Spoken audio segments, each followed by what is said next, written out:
How's it going, friends? Welcome to Someone Who Isn't Me, episode 19. Now, it has been a minute since the last episode, but that episode with Dan Searle from Architects was such a heavy one, an important one, that I thought it would be good to just let it sit for a while. And a lot of people discovered the podcast through that one, and they've since gone back and listened to a bunch of the other ones as well, and it seems that they've really enjoyed it, which is a beautiful thing. So it has been a minute, so I'm officially calling this season 2. And it's a really strong one to start with. It's with James Lavelle of UNKLE. He's also the man that founded Mowax, which was an incredible label. He started it when he was 18, which is actually nuts when I think about all the things that label put out and all that it achieved. He played a key role in so much culture in the UK, especially through like street art and also like street style, like things like Bathing Ape and Supreme and Stussy, and he played a key role in the early days of all those brands here in the UK. So we kind of touch on that a little bit, but we also discuss the brand new album from UNKLE, which comes out August 18th. It's called The Road Part 1. It's amazing. Since we did this, I actually got a copy of the CD, and I like to listen to stuff in my car, and it is testament to how great an album is and how much is going on with it. If it just stays in the CD player and nothing else gets a look in for like a couple of weeks, because all I'm listening to when I'm driving is that.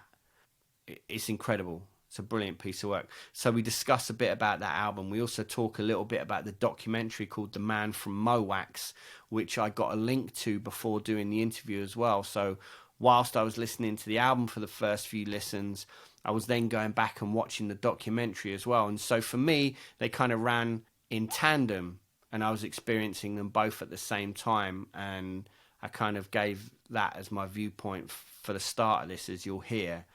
But we talk about all these things, and also how an artist that was predominantly known for being within the dance and electronica community transitioned over the years into the rock community through people like Ian Astbury and Josh Homme and Tom York and Chris Goss and Jeordie White. So we talk about all those things as well. You know, this is a guy that came into that world and ended up, like, he produced the last Queens of the Stone Age record, and Like Clockwork is my favourite album of theirs as well. It took me a minute, but again, such an incredible piece of work. So we discuss all those things. It was an incredible afternoon hanging out with him. We recorded it, and we were just surrounded by all these treasures, like incredible paintings and sculptures and all these books and stuff all about this culture, which is, I find, so exciting and is so vibrant. So yeah, it was a brilliant afternoon. I hope you enjoy this one.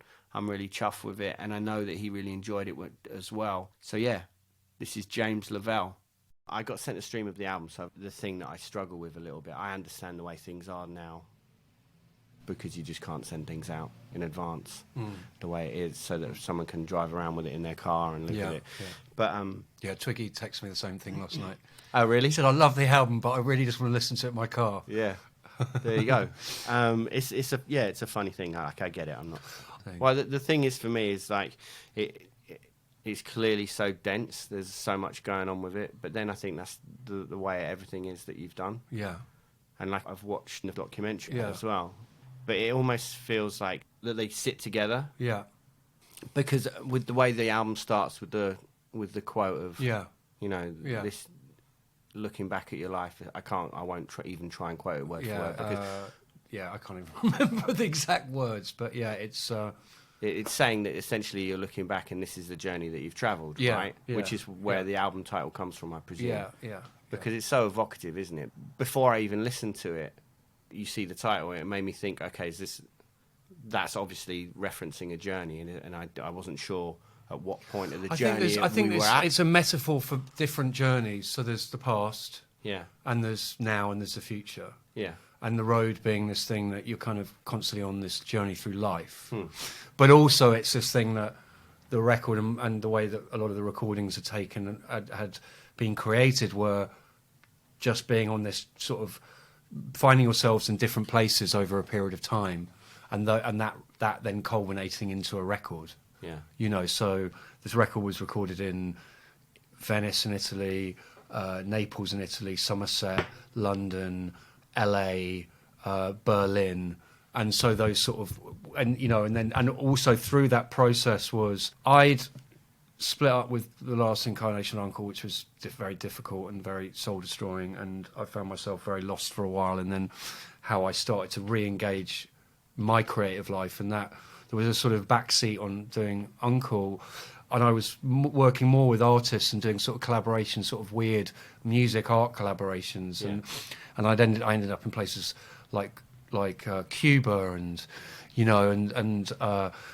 going to weird shows all over the world with this sort of new group of people that I'd started working with, and a lot of those people were in the Kubrick exhibition, have now contributed artwork to the label, and the road just came from this thing of taking all these experiences and making that into something, and in a kind of positive way, making something out of that work and that journey, but also the thing of it being this road that one's had, and reflecting on the past and what music meant to you, and where you've been, and there was during this process there's been quite a lot of retrospective things that have gone on. So you've had Meltdown, you had I did a Moax exhibition at Saatchi, I did the Moax book, the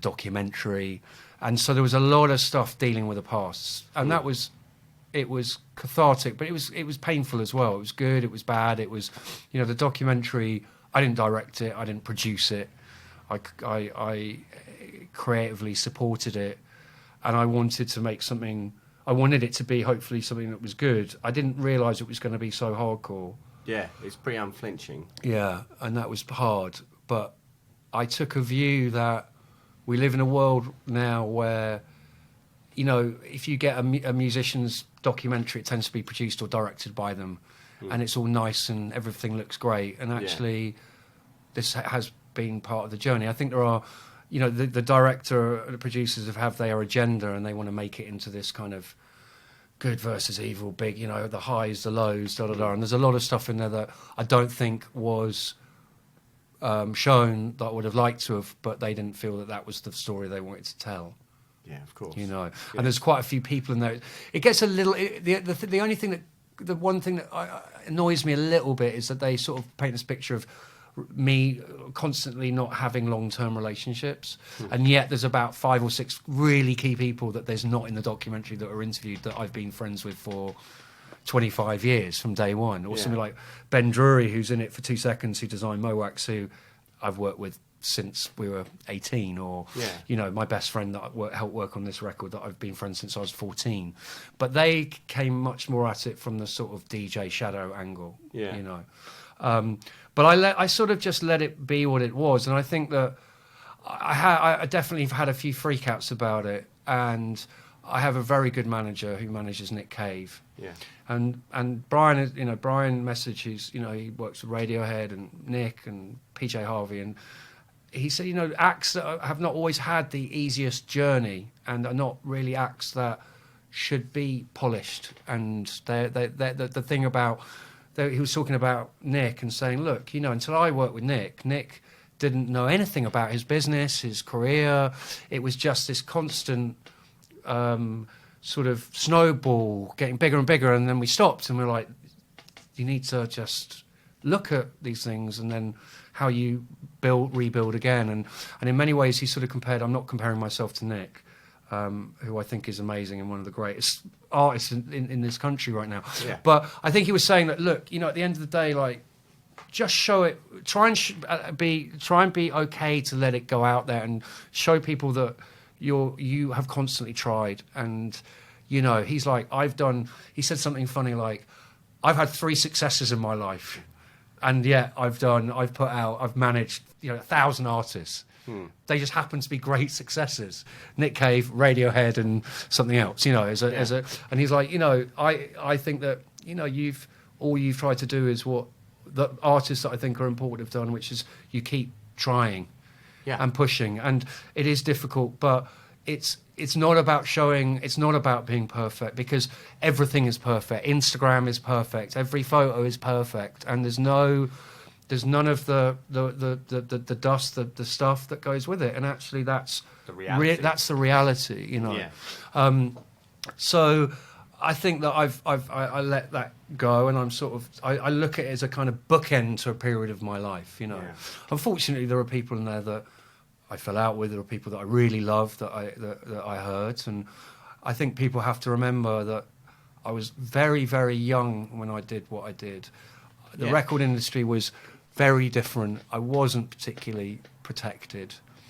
I ran a record company and was an artist, but I wasn't very understood, particularly. And in retrospect now, it's amazing that people can come and look, the toys and Supreme and Bathing Ape and this world around the music and the artwork and everything. But at the time, it was there's an interesting quote from one of the enemy journalists at the time of science fiction going, I can't believe that the owner of the record labels made this album and it just feels so contrived. And you're like, I look at now and it's like, well, Richard Russell's making records, Kanye, everything. The way that the modern model of making records is very different.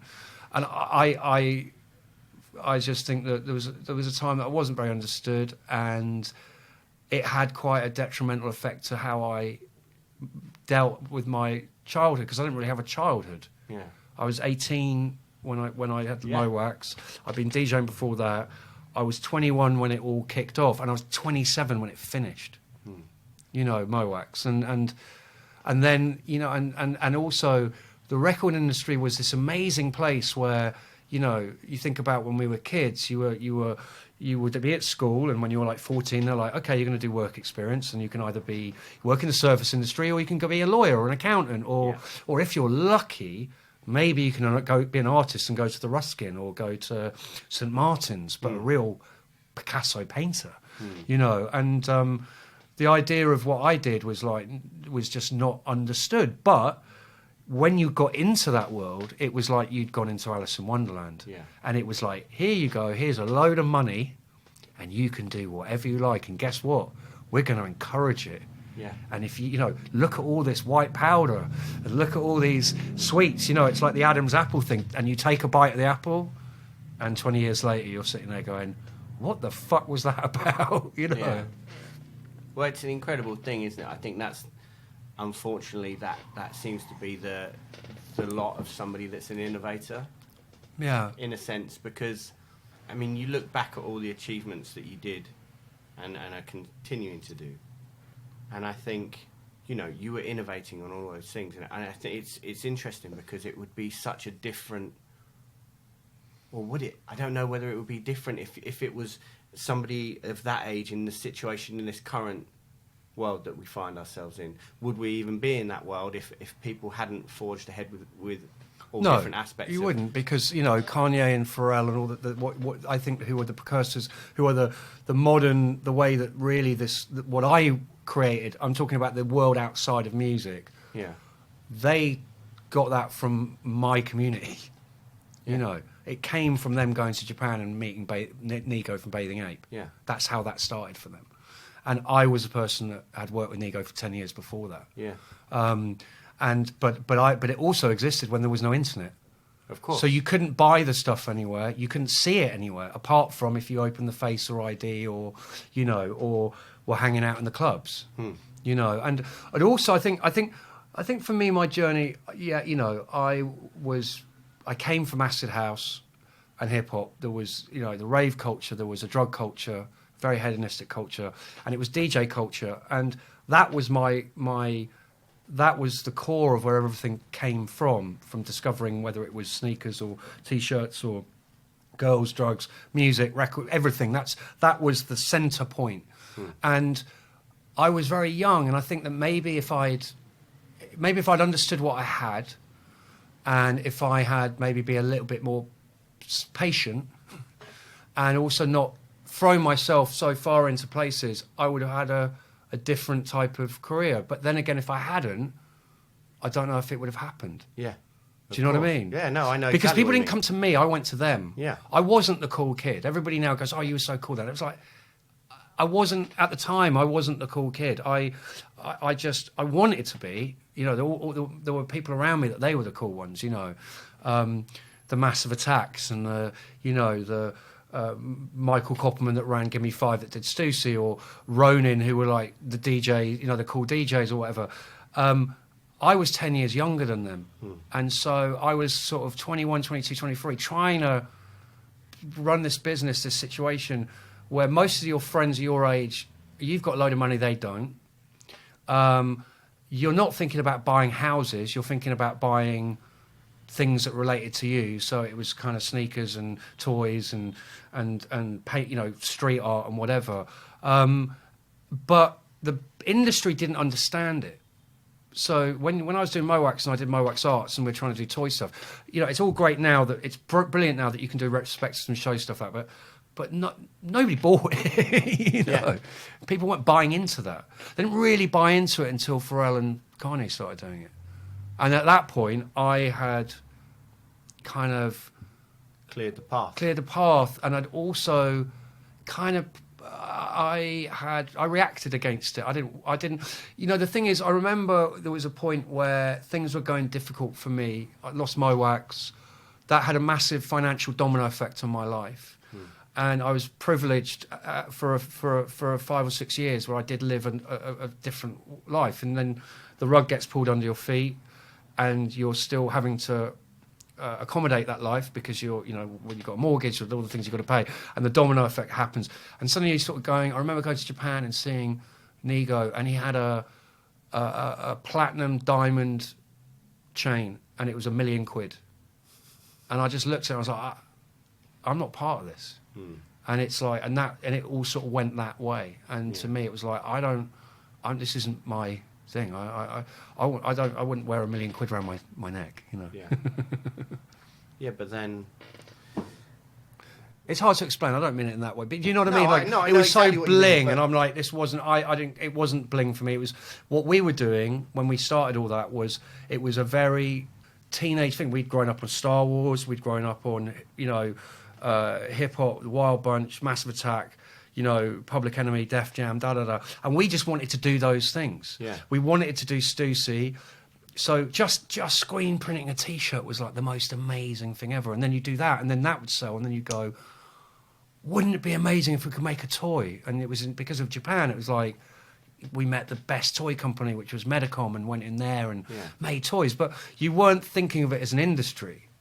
It was in the same way that when I started doing Mowax, a lot of the time, to be honest with you, the records I was doing was just to outdo my mates. Yeah. It was to go to Bar Rumba and play a record that Giles Peterson didn't have. Yeah. Or to tell my friend Will Bankhead that, you know, he'd be like, oh, did you hear that Richie Hawtin record? I'd be like, yeah, I'll get a remix. No, you won't. I was like, next week I'll be like, I got a remix. You know, and it was just this office of nerdy kids just kind of like out, you know, I just wanted to just try and do the coolest shit, and sort of, but it was really about them. That was my world. There was no internet. There was no stats. There was no like, oh, if you do that, you're going to get this. And it was very, very sort of, it was quite, you know, it was a lot of it. You know, I was 18, so I was closer to my teen. You know, I was still a teenager. Yeah. You know, so the references were very of that time. You know, and it was, you know, Star Wars and the Beastie Boys, and you know, Massive Attack and Futura and New York Graffiti and all those things, and that's what I threw myself into. But I was very young, and I didn't really, I didn't really know how to manage it, you know. No, I don't think anyone knows how to manage anything at that age. No, to be fair. I mean, I was 27. When I was 27, and it's funny because my daughter's mother, who I also met when I was 21, and she was 10 years older than me, and I had my daughter when I was 23, and so she was 33 when she had her, or a bit younger. She was 8 years older than me, so she was 31. It was a big difference, you know. And you're like at the height of everything, and you know, and it was incredibly exciting and hedonistic, and everything was coming together. And I think that club culture has changed quite a lot now, but club culture was the core of everything. It's where you socialise. You didn't, you know, it's everything to, you know, Bar Rumba on a Monday night or the Blue Note. That is where you met everybody. That was, you know, it was even, you know, half people didn't even have mobile phones half the time then, you know. It was all just starting to happen. And so you had to go to the club to hang out, you know, and that's where you'd hear the records and see the fashion and everything.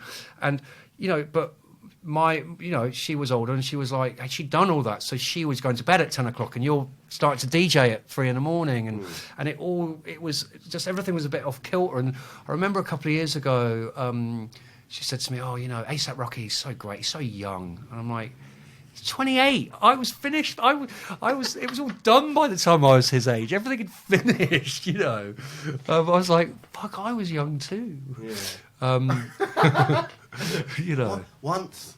Yeah, it's crazy. I mean, but also, I there are things that one has lost, but there's a lot of gain, and I'm proud of what I was involved in, what I did, and I think more now. I definitely. Sort of in my 30s, I kind of turned my back on a lot of the past. I really was just like, I don't want to deal with Mowax. I don't want to deal with, all the street stuff so much. I did a clothing label called Surrender. I got more sort of rock and roll inspired, because everything that I'd been involved with, I just saw suddenly become this commercial entity. It's like suddenly it's a, Chanel Bear Brick, and Bathing Apes collaborating with everything, and you're like, and you wanted a sense of your own identity, your own world. And so I kind of went off, and in many ways that was my sort of my journey with meeting people like Josh Homme and stuff like that, because that world suddenly was like, okay, that's somewhere I'm going into a new place where they understand where I'm at in my life, and everybody else is over there. I've discovered something new, and so I did. That's when I did things like War Stories, and I did Surrender. And Surrender, it was more of it. It was a kind of, in a weird way, it was my having to move away from that period. But then life eventually comes full circle. Yeah. And I think right now, for me, I'm just in a place where I'm sort of learning to accept, understand. I've done quite a lot of that journey over the last few years, where I'm at, what I've done. I still fuck up all the time. I still have, my certain demons and inflictions, but I feel I'm a lot more conscious about the positive things. Rather, I think that I spent a lot of time dealing with the negative just side of things. Focusing on those. Yeah, yeah, and it became quite detrimental to me mentally and health wise and emotionally. But equally, I still, through that, I met a whole other world. And so now what's the interesting thing is now for me is that, when I started working with Queens of the Stone Age, everybody's like, I don't understand from my world. Yeah. But then when I did science fiction, everybody was like, I don't understand. Or I did Never Neverland, like, it's an electronic record I don't understand. Queens, I don't understand. Now, making toys, I don't understand. Supreme, I don't understand. Whatever. Obviously, your friend, certain people did, but the overall sort of the industry, the world that you were sort of putting it out to didn't. And what's mad now is that if I hadn't taken those journeys, of course. I wouldn't be where I am now. And I had my biggest ever record with Queens of the Stone Age. And then now Queens of the Stone Age made a record with Mark Ronson. Yeah. And, I go out and I see, I remember when I met Josh, it was just me, Josh, Clemency and Martina Topley Bird and a couple of other people. And now you go out and it's the XX and it's Florence and the Machine and they're all, in the sort of Queens world. And you're like, wow, look. So it's all, what I'm trying to say is all the dots suddenly kind of connected. And I suppose I feel a little bit more like, oh, okay, actually, however that journey was and through the loss and the highs and the lows, it made sense. And it makes sense for me now, Yeah. How did you get into that whole, the whole kind of, because at that point it was still very much like, I guess, like the Desert Sessions kind of crew, wasn't it? Yeah. I mean, with Chris and with Josh and with the other guys and now with, and with Jeordie as well. Yeah. But how did Jeordie was a bit out of that. Jeordie Jeordie had a relationship with Chris Goss. Yeah. So what happened was at the tail end of Never Neverland, it was the excess of hedonism, fabric, 12-hour DJ sets starting at 6 a.m, finishing at midday. I was burnt out, and I had been introduced to Ian Astbury. And it was funny because Ian, I didn't grow up on those records, and the Cult, the Cure, those types of bands. We liked the Goths because if you ran out of puff or something and you needed some acid, you go and see them in Oxford or whatever. But we were the hip hop acid house kids, and that tribal thing. I heard the records, but they weren't, It wasn't a big inspiration for me as a teenager in that elitist teenager period. Somebody had asked me to meet Ian for a while, and I was like, maybe, I don't know, and eventually. He's like, come, just go and have a drink and meet Ian. And I went and met him, and he was head to toe in bathing ape, and his amazing presence. Yeah. But in that sort of rock and roll LA look, and I was like, and we sat down and we just got on really well. And I wasn't in the best place, and he was sober and been through hell and back. Real. I mean, I've not been to the places that certain people have been. I haven't been well, I think it's all relative, let's say. Yeah. But he'd been through hell and back, and he was just became this sort of enlightened character that I met. That we then decided, he was like, look, come to LA. I've got this idea. I'd met Josh by then, and I'd sort of worked with him. On Never Neverland, and we'd become pretty tight. But Ian was like, you really need to meet Chris Goss. I think that Chris will change your life. He's the most beautiful man. He's like a Buddha type of character, and he is kind of both physically and mentally. And I was like, you know what, I wanted to start making another record. I was really into the Queens of Stone Age rhythms. And I wanted to do something that kind of took my world with that style of drumming. And, he'd produced Rated R. And I also, because he'd done Masters of Reality, which I discovered, I didn't realise, but he was the first rock band signed to Def Jam and had worked with Rick Rubin. Yeah. And his best friends were the Dust Brothers, who did Paul's Boutique and Delicious Vinyl, Young MC. And so when I met him, I was a bit like, I don't know, I'll just go and meet this guy in LA, see what happens. Met him in a hotel. And he just started talking about Larry Levan and disco and early hip-hop and being in the studio with, the Duff Brothers and all that. And I'm like, what? This is the guy that does Queens. This is the guy that kind of invented desert rock, And, but he wasn't from LA. He'd been from New York. So he'd done, all the classic New York clubs from the 70s, and... but was also really into, he'd also, with Masters of Reality, worked with Ginger Baker, and, he was, obsessed with the Beatles and da-da-da-da. And I just sat there and I was like, oh my God, again, we came from these tribal environments, but actually it's not the individual that's creating what a lot of the individual, you might be into records that people don't think you are. The press would paint a picture of the divide. But actually, I was into Queens and da-da-da, and he's into disco and hip-hop, and it became this amazing love affair, and we went in the studio. I said, let's try something out. So I flew back, me and Rich went back out, and he said, well, the thing is, I'm working with this guy, Twiggy, who wrote The Beautiful People with Manson. And I was like, he's like, do you mind if we do a session together? And I was like, okay. He's like, just sit down and listen to this record. Because I'd never listened to that record in a technical way. I just heard it on the radio, on MTV. I'd seen it on MTV. Antichrist Superstar is an amazing album. Yeah, and I just suddenly was like, when you listen to production, it's like unbelievable, and that was also my sort of more introduction to Trent Reznor's production stuff, which, it's phenomenal.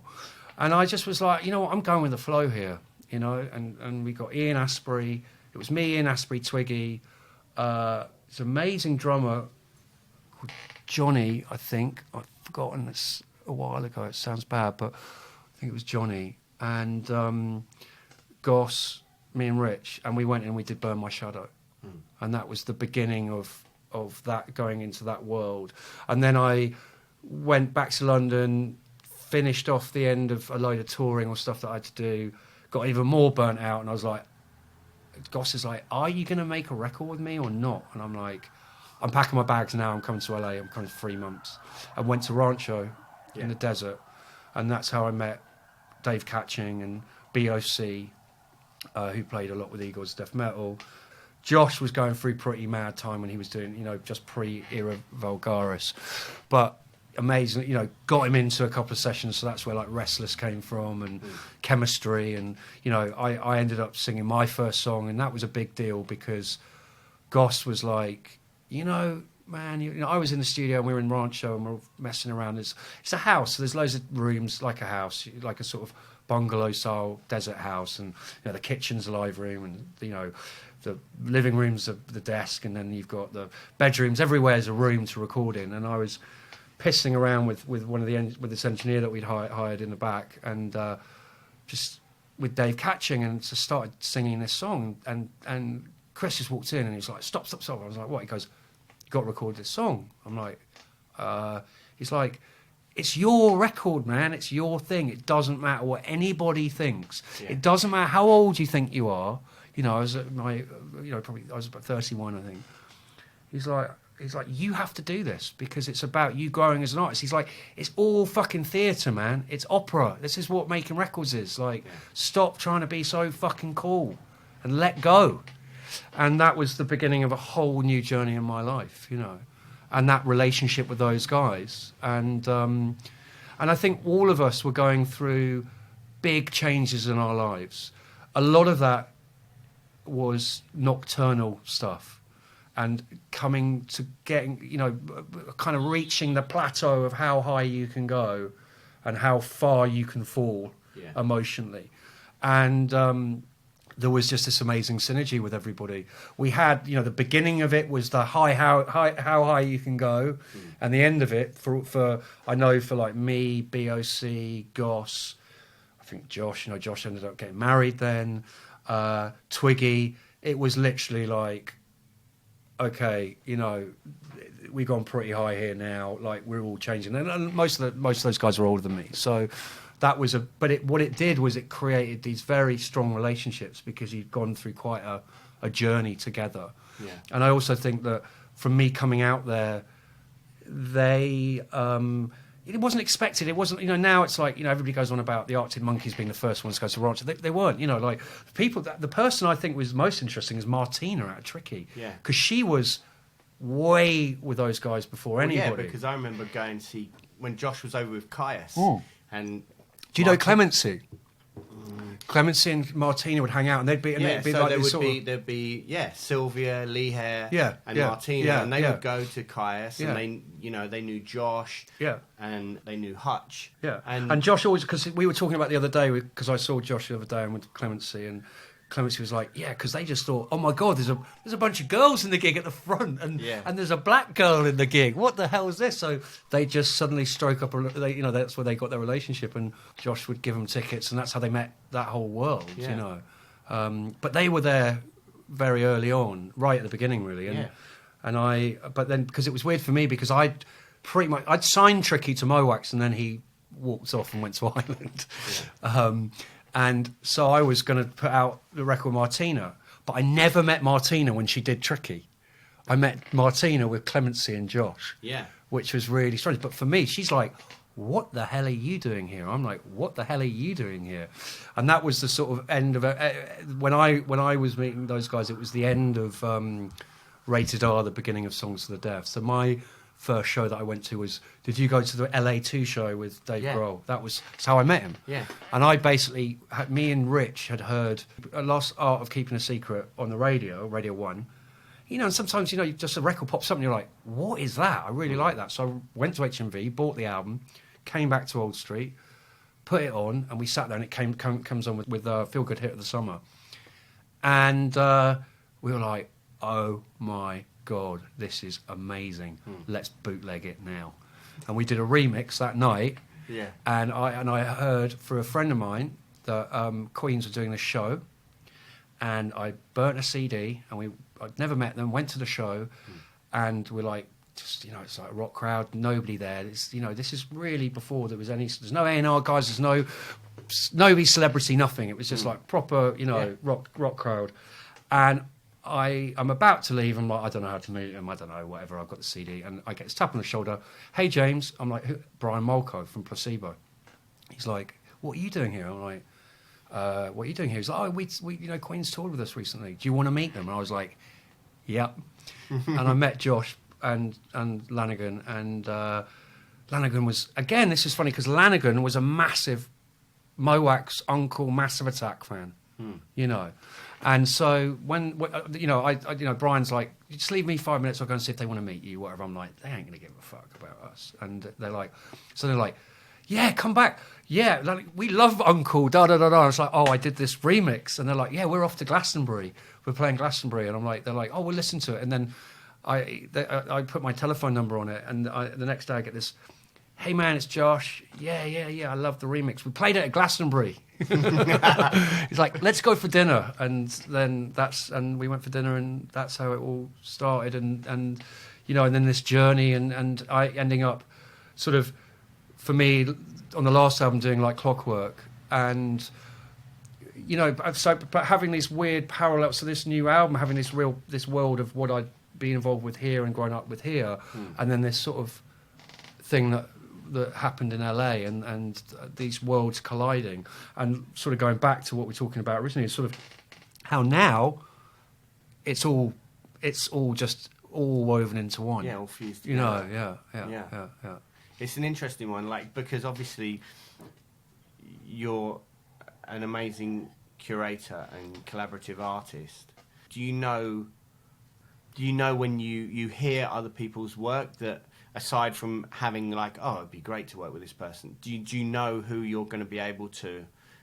What I'm trying to say is, making music and art is a magical thing, right? I believe. Yeah. No, it is. Yeah, absolutely. I think if you can affect somebody on an emotional level and change their thought pattern, and from just them seeing something, or hearing just something, change one person's life in something positive, even if they say they hate it but they want to change it, it's an amazing thing. Yeah. So, goes both ways, Yes. How do you...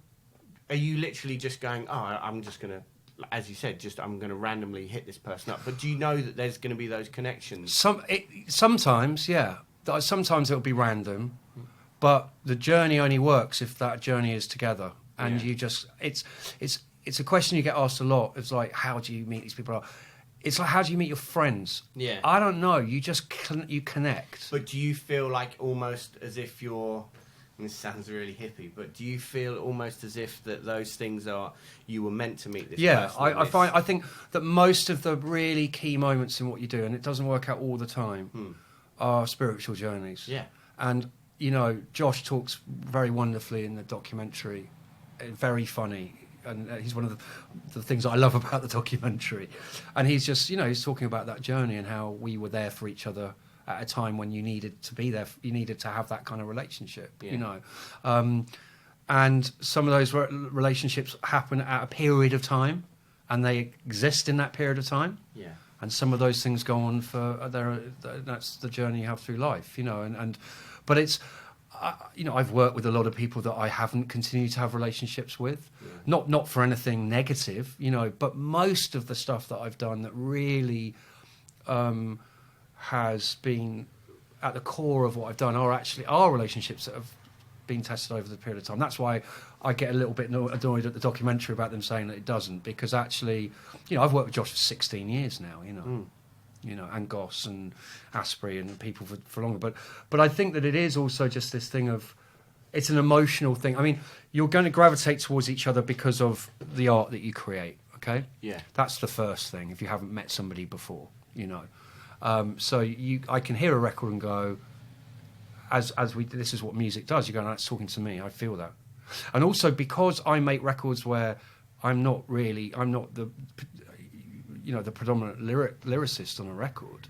Those records, you're trying to get a singer to represent how you feel. Yeah. It's a weird, strange thing. Yeah, interpret things tonally and ideas. Like science fiction, those songs, they're like the songs that I wanted, if, that's what I wanted to be able to say in a weird way. It's a strange thing, and so you are working with people that are saying things or believe in the way that you believe in stuff, you know, and that is about what they're talking about, what their emotional connections are, and the journeys that really stick are those journeys with the people that you really connect on that level, you know. And it's way more than just music. It's about what you are as a human being, you know, and how you then channel that through music or video or art. It's not just about music with what I like to do, you know. This 7-year journey between records has also been about me me meeting and creating a whole new artistic, when I talk about artistic, maybe more in the painting visual arts world, you know, and this, you know, from meeting people like Jonas Berger, who's doing the front cover, and John Isaacs and David Nicholson and Doug Foster, that has been part of it as well, you know, and for me, I think that community is really important. You know, a lot of people ask me, I did an exhibition in Leeds recently, and there was a graffiti artist and a toy maker, and they're like, how do we do it? And I'm like, you really, the most fundamental thing I can say is you've got to build a community. Yeah. You all share and collaborate in your work and create your own identity. Can't guarantee it, but hopefully things will grow. That's, to me, how things grow. Yeah. You know, we're in a very, very isolated world in the way that community works right now, I think. It's funny, isn't it? Because you would think on the surface of it, we're in a better situation than ever before. Yeah, but it's not. But it just seems like everybody's so fragmented in the sense that it's too worried about everything. There's not enough time. There's not enough time. There's too much negativity. Social media. I mean, it's. I've had my share, but even I saw today Ed Sheeran's turn us Twitter. I'm just looking at a news feed, but I'm not the biggest. I'm not. It's not in my world. But you think, God, you know what it must be like when you have, I don't know, 10 million followers on an account to wake up every day and see. I mean, I deal with it with my kid. You know, my 20-year-old daughter. They're so concerned about every daily part of their image, you know, everything. You know, if I take a picture of her, she'll get really annoyed because she's got to make sure it's the only picture you keep is the one she likes, you know, because if somebody else sees it, you know, it's like, and we spend hours going through all these processes. I don't actually do social media. I have social media with what we do as projects and connecting with information, but I've never done Facebook. I've never done that stuff, and that's partly because I don't know, I've got a little bit of a lazy old school attitude about, I just didn't get my head into it at the time, and now I've actually never done it. And actually so many of my contemporaries, but actually a lot of the young kids that I work with now are sort of disengaging themselves from that type of social media, because, you know, one of my Ben Drury's son was at college, and he came to stay with me recently. Ben's my designer, and his son's a great photographer, and I'm like, oh, you don't have an iPhone? He's like, yeah, I got rid of a smartphone. I'm like, why? He's like, because I can't do any work, because every time all I see is pictures of everything I want to do, and I can't feel like I can do anything that's individual, you know. And then you think about, you know, I did about 200 records of Mowax before the internet, you know, and I've never done that since. Yeah. So there's something weird. I mean, they do say since the sort of industrial revolution, like, productivity has gone down, not human creative productivity has gone down, not up. I think that, like you say, it should be just this amazing world and amazing way of connecting with people, but we seem, unfortunately, as humans, to not make it better for ourselves, you know. Yeah, there's too much distraction. This is another thing. I think when you're working, when you're working in a visual sense, or when you're working and creating in a musical sense, do you find that you only have so much focus? Because as somebody that makes visual art and I make music as well, I don't know whether it's just because I have an obsessive personality in the sense that if I start, like I started painting again, it's almost like blinkers come on. Yeah, I go through. I'm sort of half and half. Yeah. I'm very obsessive, but then I can be very dysfunctional about anything practical. But I seemingly from the career that I've had, I think maybe it's my comfort zone. I don't know if I'm at my best, because I would love to just be able to stop sometimes and just focus on one thing. But it seems like when I've got a lot going on is when I'm at my best. But it isn't necessarily always the best quality of life, to be honest with you. Yeah. You know, and it hasn't always brought me the most, you know, I'm not very good at always focusing at one thing. And maybe if I just done an Uncle or just done Mo Wax or given myself that time, time is retrospective is a great thing, but things might have been different. You know, I look at somebody like Richard Russell, who I worked with on XL, and, you know, it was building XL, then building the new generation, and now I'm going to go and do my career. The thing is, when I started, I was so young, you couldn't even think about getting to that point. Yeah. It was only about tomorrow, you know, or that day, you know. Of course, yeah. You couldn't see about, you know, somebody say the record won't be out in 6 months. You'd be like, what? 6 months? That's an age away. That's like years away from me, you know. Funny, so I think I'm trying to get better at that, but I go through waves of, you know, I go up, very up and down, but when I'm up, it tends to be when I love to collaborate, and so when I'm in an environment where I feel that I'm working with people that just really excite me, and that can be from really across the board situations, I adore it. I'm enjoying doing this interview, and you know, it's great to be able to talk like this, you know, and so this is exciting. Whereas if I'm doing, you know, but if I'm sort of going through the same old thing constantly, that's when that's when I get stuck. Yeah, you start to switch off on things. I'm the same. I totally get that. But I'm not very good at being on my own, and I'm not very good at sort of just constantly and necessarily immersing myself just on my own into something. I do it with certain things, or like if I get, you know, you have those moments where it's like, okay, I've got to put a collection of records together or something, and you just get in that zone. Yeah, I can do that, but I'm very easily distracted, and I think I'm used to being easily distracted, you know, because I was running a record label. I had, you know, you're doing all these different things, and I still, you know, I'm not a typical musician. I'm not a typical anything, and I don't mean that in any sort of like, wow, I'm amazing way. I mean it in like, I'm good at putting lots of things together, and maybe not good at doing the simple, focus things, you know. Do you find when you're working on things, whether it is on a more visual level or whether it's more art, well, I think for me it doesn't seem like there is so much distinction for you, because everything seems quite seamless. Like a lot of the music is so cinematic, and I mean that in the best way. I don't mean that to sound like no, but well, I mean, for example, with the album that's coming out, there's what is it, 30 page booklet that's coming with it. Yeah. And it just seems like everything runs hand in hand. But to me, it's not trying to be like I'm not trying to make something where I'm trying to be like over the top. It's just that it doesn't exist to me if those things don't exist together. Yeah.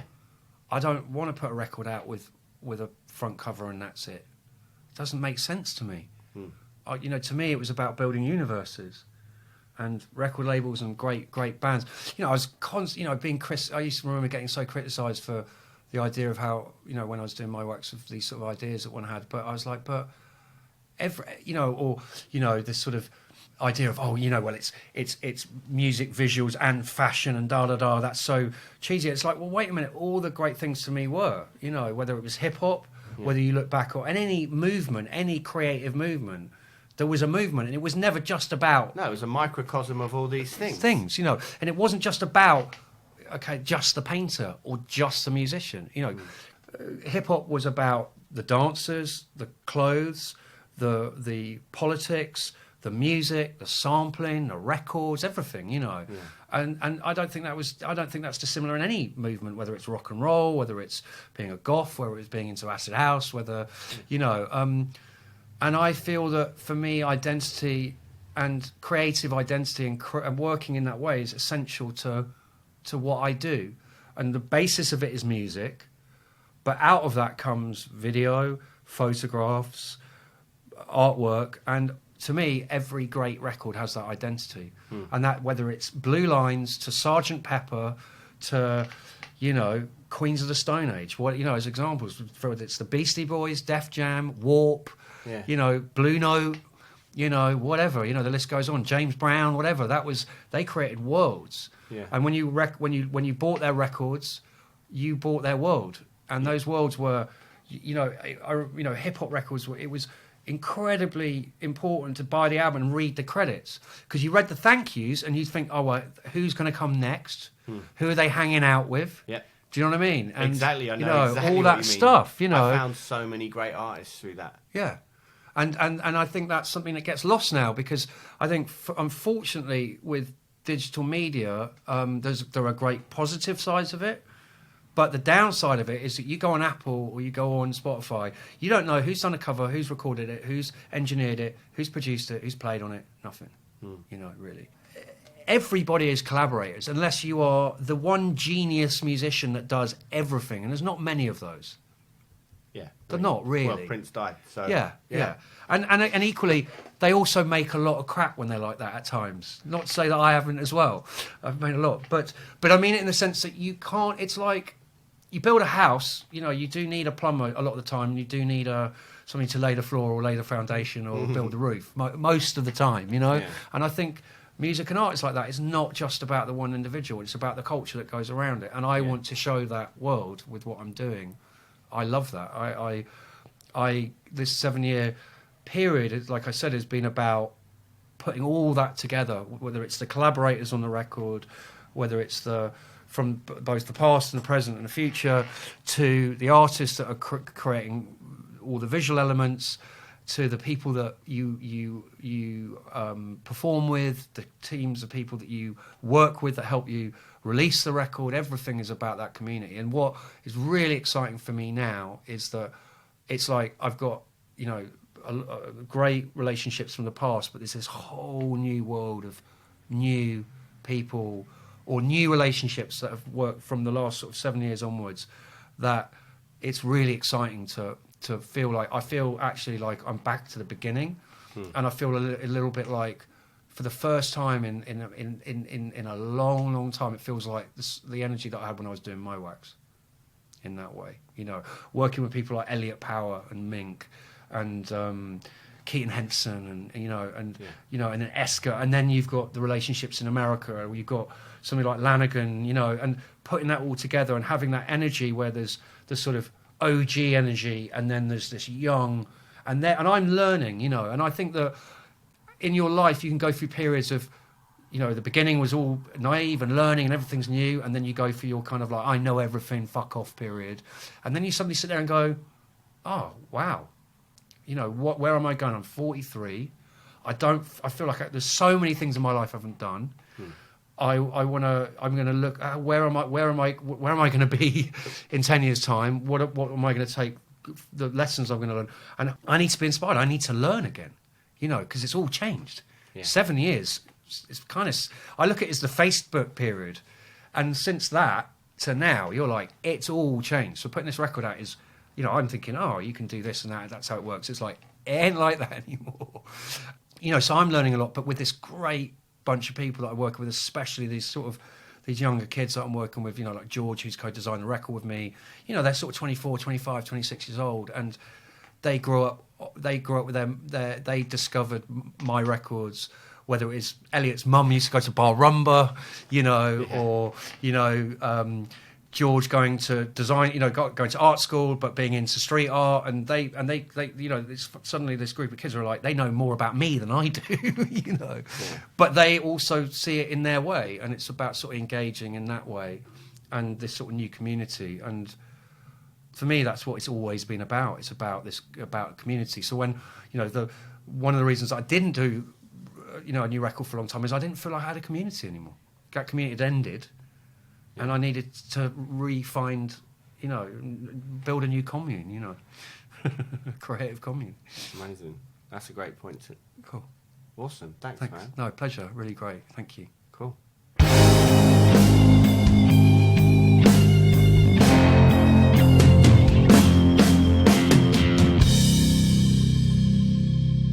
Thanks for checking out episode 19 of Someone Who Isn't Me. Cheers to James Lavelle for an amazing afternoon. It was, like I've said it before, the thing I love about doing this podcast is that I get to sit and have conversations with people whose work I really respect and admire. And it's just wicked to hang out and do that. And I hope you all enjoy listening to him as well. We had a great afternoon hanging. As I said, just to be surrounded by all these incredible pieces of art was super inspiring as well. It's wonderful now that we're kind of texting each other about artists that I think he should check out and maybe would work to collaborate with, and putting people in contact with him. That's super exciting as well and really gratifying. So yeah, so thanks to him. Also thanks to Emma for sorting this one out again. If you could leave a review if you enjoyed the episode, 5 stars is a beautiful thing. Do that on iTunes. Spread the word, let everyone know. Remember, the new UNKLE album, The Road Part 1, comes out August 18th on Songs for the Deaf. It's a great record, and it's going to be very beautifully packaged as well, so it's well worth checking out. The documentary, The Man from Mowax, is... I'm not actually sure when it's coming out, but it was a good watch, if a little bleak at times, as we discussed. But thank you once again. I'm glad